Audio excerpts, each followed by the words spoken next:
28 باب، استثنا 28 باب اور اس کی پہلی 2 آیتیں پڑھ لیجیے گا. یہ جسے نکالے گئے آمین. یہ پڑھنے میں رہنمائی کیجیے گا.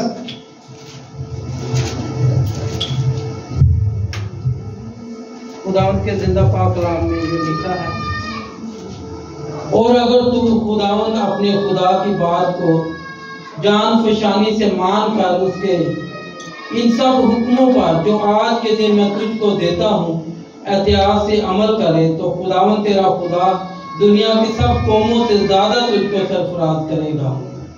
اور اگر تو خداوند اپنے خدا کی بات سنے تو یہ سب برکتیں تجھ پر نازل ہوں گی اور تجھ کو ملیں گی. خداوند کے زندہ پاک کلام پڑھے اور سنے جان پر خداوند کی برکت. سب کہیں آمین. سب لوگ تشریف رکھیے. اپنے خدا کی بات کو سنیں تو یہ سب برکتیں تجھ پر کیا ہوں گی؟ نازل ہوں گی.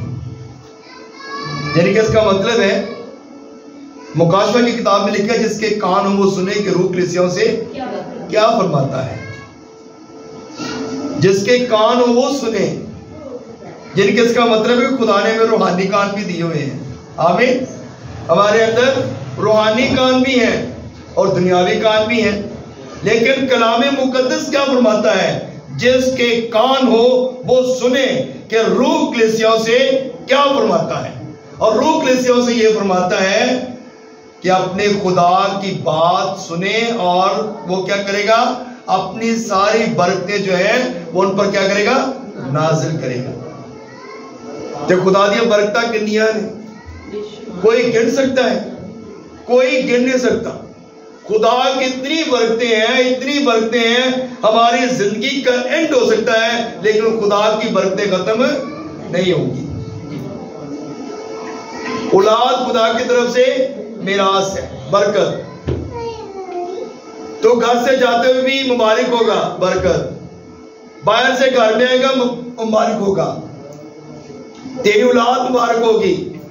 جہاں پر تو جاب کرتا ہے وہاں پر تو مبارک ہوگا. تیری ہر طرح کی پریشانیوں کو خدا دور کرے گا.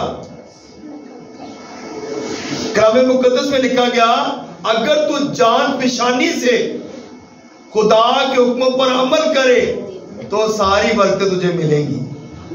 اور اگر ہم جان پہچانی سے خدا کے حکموں پر عمل نہیں کرتے تو پھر اگلی بات لکھی ہے کہ یہ ساری لعنتیں بھی تجھ پر آئیں گی.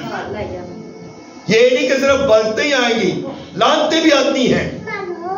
اور اگر ہم خدا کی بات پر غور نہیں کرتے تو اس کا مطلب ہے ہمیں خدا کی بات کو جان پہچانی کے ساتھ قبول کرنے کی ضرورت ہے، ماننے کی ضرورت ہے، اس پر عمل کرنے کی ضرورت ہے اور اس پر دھیان کرنے کی ضرورت ہے اور خدا کے ہاتھ کے نیچے آنے کی ضرورت ہے. جس طرح داؤد کہتا ہے جو حق تعالیٰ کے پردہ میں رہے گا وہ قادر مطلق کے سائے میں سکونت کرے گا.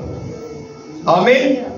سو میرے عزیزو، ہمیں اس بات پہ غور کرنے کی ضرورت ہے، ہمیں اس بات پہ دھیان کرنے کی ضرورت ہے. اور اگر ہم اس بات پہ دھیان نہیں کرتے تو پھر ہم خدا کے حضوری سے دور دور رہتے ہیں. اور اگر خدا کے حضوری سے دور رہیں گے تو مصیبتوں میں بھی پھنس جائیں گے. آمین. میرے عزیزو، ہم اس بات پہ غور کرتے ہیں کہ خدا جو بڑا مہربان ہے اور اس نے کہا وہ مجھے پکارے گا اور میں اسے کیا کروں گا؟ جواب دوں گا. ہم جب بھی اپنے خدا کو پکارتے ہیں، ہم جب بھی اس سے دعا کرتے ہیں، وہ ہماری دعا کو سنتا ہے. ہم کتنے نکمے ہیں، ہم کس طرح کے سوچ رکھتے ہیں، خدا اس بات کو نہیں دیکھتا. خدا یہ کہتا ہے کہ یہ میرے لوگ ہیں، میں نے انہیں اپنے ہاتھوں سے بنایا ہے، میں نے ان کے لیے اپنا خون بہایا ہے، میں نے ان کے لیے اپنے جسم پہ کوڑے لگوائے ہیں، میں نے ان کے لیے اپنے ہاتھوں اور پاؤں میں کیل لگوائے ہیں، میں نے ان کے لیے صلیب پر جان دی ہے. اس لیے خدا ہم سے پیار کرتا ہے. اس لیے کلام مقدس میں لکھا گیا کہ خدا کسی گنہگار کی ہلاکت نہیں چاہتا. آمین. خدا کسی گنہگار کی ہلاکت نہیں چاہتا، بلکہ چاہتا ہے کہ ہر ایک انسان کی توبہ تک نوبت پہنچے۔ تو جو انسان توبہ کرتا ہے خدا اسے گلے سے لگا دیتا ہے اور کہتے ہیں جا پھر گناہ نہ کرنا۔ تو اگر ہم پھر بار بار گناہ کرتے ہیں، بار بار وہی کام کرتے ہیں، بار بار انہی کاموں کو رپیٹ کرتے ہیں، تو اس کا مطلب ہے ہم مالعون ہیں۔ نہائی ہوئی سورنی پھر دلدل میں لیٹتی ہے، اور کلام مقدس میں بڑا سخت الفاظ لکھا ہے کہ کتا کہہ کی طرف پھر لوٹتا ہے۔ آمین۔ نہائی ہوئی سورنی جو ہے وہ پھر دلدل میں جا کے لیٹتی ہے اور وہ پھر وہی کام کرتی ہے۔ تو ہمیں ان باتوں پہ غور کرنے کی ضرورت ہے۔ کلام مقدس میں بات لکھی گئی کہ اگر تو خداوند اپنے خدا کی بات کو جان فشانی سے مانے، سنے، اس پر عمل کرے تو پھر برکت ہے۔ پھر ایک برکت نہیں ہے، لکھا گیا کہ پشت در پشت یہ برکت تجھے ملے گی، تیرے گھرانے پر، تیرے خاندان پر، نسل در نسل یہ برکت رہے گی۔ اگر جان فشانی کے ساتھ ہم خدا کی بات کو سنتے ہیں، اگر اس پر عمل کرتے ہیں، تو پھر یہ ساری برکتیں ہمیں ملیں گی۔ اور خدا نے وعدہ کیا ہے، خدا جو وعدے کرتا ہے وہ پورے کرتا ہے۔ کبھی ایسا نہیں ہوا کہ خدا وعدے کرے اور پورا نہ کرے۔ ایسا کبھی ہوا ہے؟ کبھی ایسا نہیں ہوتا۔ ہاللیلویا، ہاللیلویا۔ خدا جو وعدہ کرتا ہے اس کو پورا کرتا ہے۔ خدا نے اپنے بیٹے کو دنیا میں بھیجا اور بیٹے نے آ کر پورا کام کیا، کسی بات کو نہیں چھوڑا۔ اس نے سارے بوجھ، سارے گناہ، سارے دکھ، ہماری ساری مصیبتیں اپنے اوپر اٹھا لی۔ آمین۔ تاکہ ہم بچ جائیں، گنہگار بچ جائیں۔ ہم گنہگار ہیں لیکن خدا نے ہمیں رہائی دے دی ہے، خدا نے ہمیں مخلصی دے دی ہے۔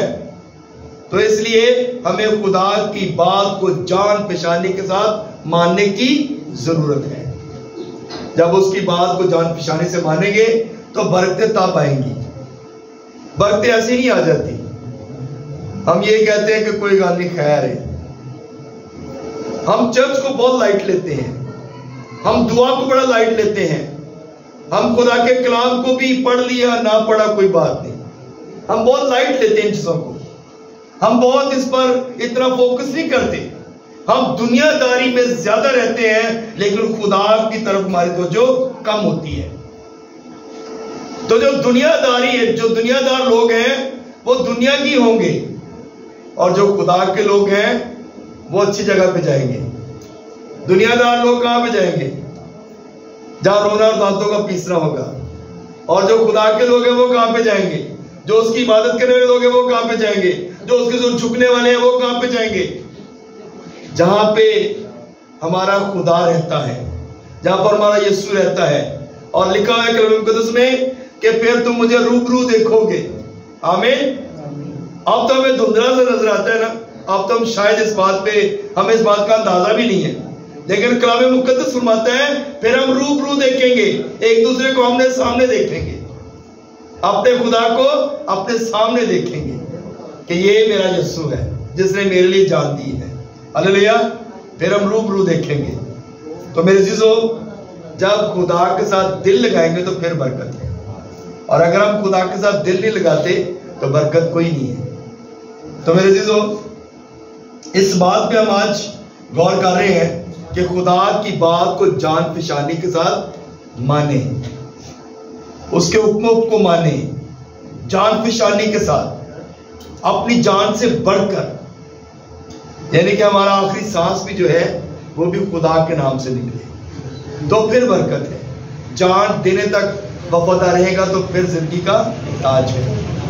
اور اگر ہم 4 دن عبادت کر لی، اس کے بعد پھر وہی کام کیے، پھر عبادت کر لی 4 دن، پھر اسی کاموں میں لگ گئے، تو پھر برکت نہیں ہے۔ تو میرے عزیزو، ہم نے مکمل طور پر خدا کے حضور جھکنا ہے۔ نہ تو جو خدا کے لوگ ہیں وہ نہ سردی کی پرواہ کرتے ہیں، نہ گرمی کی پرواہ کرتے ہیں، نہ موسموں کی پرواہ کرتے ہیں۔ بلکہ ان کا صرف دھیان ایک ہی ہوتا ہے کہ ہم نے خدا کے گھر میں جانا ہے۔ داؤد بھی یہی کہتا ہے، میں خوش ہوا جو میرے آنکھ لگے کیا ہو یہ ہوا نے کہا چلیے۔ آمین آمین۔ ہماری سوچ بھی ایسی ہونی چاہیے، ہماری سوچ ایسی ہونی چاہیے کہ خدا کے گھر کی بیل ہو گئی ہے، اب ہمیں خدا کے گھر میں جانا ہے، اب ہم نے خدا کے گھر کو ٹائم دینا ہے، اب نے خدا کی عبادت کرنی ہے۔ جب خدا کی عبادت کریں گے تو خدا اپنا فضل ہم پر نازل کرے گا۔ آمین۔ دیکھیں ہمارا یسوع اتنا مہربان ہے، صدرک مسرک اور عبدالنجود جو ہوتے ہیں نا، وہ پتہ ہے یسوع کو، خدا کو پتہ ہے کہ یہ کہاں میں جانے والے ہیں، بھٹی میں جانے والے ہیں۔ خدا چاہتا تو ان کو بچا سکتا تھا، بھٹی میں نہ جانے دیتا، ایسا ہی تھا نا، خدا کیا کچھ نہیں کر سکتا، لیکن کیا ہوا، اس نے ان کو جانے دیا تاکہ کیا ہو، ہمارا جو خدا ہے وہ کہتا ہے میں تمہارے ساتھ ہوں، تم جہاں جہاں جاؤ گے میں تمہارے ساتھ ہوں۔ اس نے انہیں جانے دیا اور خود بھی ان کے درمیان میں آ گیا۔ ہلیلویا ہلیلویا۔ یہ دیکھیں یہ قدرت ہے، یہ خدا کی، یہ خدا کی محبت ہے، یہ خدا کا پیار ہے۔ انسان کے ساتھ وہ کتنا پیار کرتا ہے کہ وہ مصیبت میں ہے اور ان کے ساتھ وہ ان کے ساتھ آ گیا ہے، ان کے درمیان آ گیا ہے۔ جہاں 2 یا 4 مل کے میرا نام لیں گے میں ان کے درمیان میں موجود ہوں۔ اور وہ 3 لوگ تھے اور اس کی کیا کر رہے ہیں، حمد و ثنا کر رہے ہیں، جلتی بھٹی میں بھی وہ چل پھر رہے ہیں۔ انہیں نہ تو اس آگ کی پرواہ ہے اور نہ ہی انہیں بادشاہ کی پرواہ ہے، کیونکہ وہ صرف اس بات کو جانتے ہیں کہ ہم نے صرف اپنے خدا کی عبادت کرنی ہے، سوائے خدا کے ہم کسی اور کی، بت کی یا کسی انسان کی ہم پرستش یا عبادت نہیں کریں گے، ہم صرف اپنے خدا کی عبادت کریں گے۔ اور جو ہمیں بھٹی میں جانے دے رہا ہے وہ ہمیں بھٹی سے بچانے کی قدرت طاقت بھی رکھتا ہے۔ ہلیلویا۔ اور اس نے دیکھیں وہ خود ان کے درمیان آیا اور ان کو بچا لیا۔ ہلیلویا۔ یہ اس کی قدرت ہے، یہ اس کا پیار ہے۔ تو جب ہم اس طرف دھیان کرتے ہیں تو پھر ہمارا خدا ہمیں بچاتا ہے۔ لیکن اگر ہم اس کی جان پہچانی کے ساتھ عبادت نہیں کریں گے، اگر ہم جان پہچانی کے ساتھ خدا کے ساتھ نہیں چلیں گے تو پھر شاید ہم مصیبت میں رہیں۔ شاید اگر وہ خدا کے ساتھ نہ چلتے ہوتے، ان کی جان پہچانی کے ساتھ نہ عبادت کرتے تو ہمارا خدا شاید ان کے پاس نہ آتا اور ان کو بھی ان مصیبتوں میں رہنے دیتا اور وہ جل جاتے۔ لیکن خدا اپنے لوگوں کو بچاتا ہے، خدا اپنا جلال ظاہر کرتا ہے، خدا اپنی قدرت ظاہر کرتا ہے۔ موسیٰ کو دیکھیں، فرعون کے سامنے گیا ہے اور فرعون دیکھیں کس طرح ان کو جو ہے وہ اریٹیٹ کر رہا ہے، کس طرح ان کو اذیت دے رہا ہے، پریشان کر رہا ہے، لیکن خدا جو ہے وہ اپنا جلال ظاہر کرنا چاہ رہا ہے اور موسیٰ کو کہتا ہے تو جا اس کے پاس، اب تو نے جا کے یہ کہنا ہے، اب تو نے جا کر یہ کہنا ہے۔ 9 آفتے اور 10ویں آفت اس قدر تھی کہ وہ ہاتھ جوڑ کے کھڑا گیا کہ جا اپنی قوم کو لے کے جا۔ ہلیلویا۔ پھر خدا بڑے ہی کام کرتا ہے نا۔ آمین۔ اور جب دیکھیں جب وہ بحر کلزم پہ گیا ہے تو وہاں پہ جا کر بھی کیا ہوا، وہاں پہ بھی فرعون کی فوج ان کے پیچھے چڑھ رہی ہے اور خدا نے ان کو روک دیا وہیں پہ، اور ان کی جرت نہیں تھی کہ وہ ایک قدم بھی آگے بڑھ سکتے، ایسی دیوار کر دی۔ دیوار کوئی اینٹوں کی دیوار نہیں تھی، کوئی ایسی دیوار نہیں تھی، آگ کی دیوار کر دی اور کوئی اس دیوار کو کراس نہیں کر سکتا تھا۔ آمین۔ اور جب تک بنی اسرائیل قوم گزر نہیں گئی بحر کلزم سے، اس وقت تک وہ وہیں پہ کھڑے رہے۔ یہ خدا کی قدرت ہے، یہ خدا اپنے لوگوں کو بچاتا ہے۔ اور اگر ہم بھی خدا کے ساتھ دل لگائیں گے، خدا جو ہے وہ ہمیں بچانا چاہتا ہے، خدا ہمیں مصیبتوں سے نکالنا چاہتا ہے، لیکن ہم ایسے انسان ہیں کہ ہم مصیبتوں سے نکلنا ہی نہیں چاہتے۔ ایک بندے کی وجہ سے دیکھیں خدا ایک بندے کی وجہ سے پوری قوم کو نکال کے لے گیا۔ آمین۔ اور ایک ہی بندہ تھا ساری قوم کو لے کر گیا ہے، اور وہ راست باز انسان موسیٰ تھا۔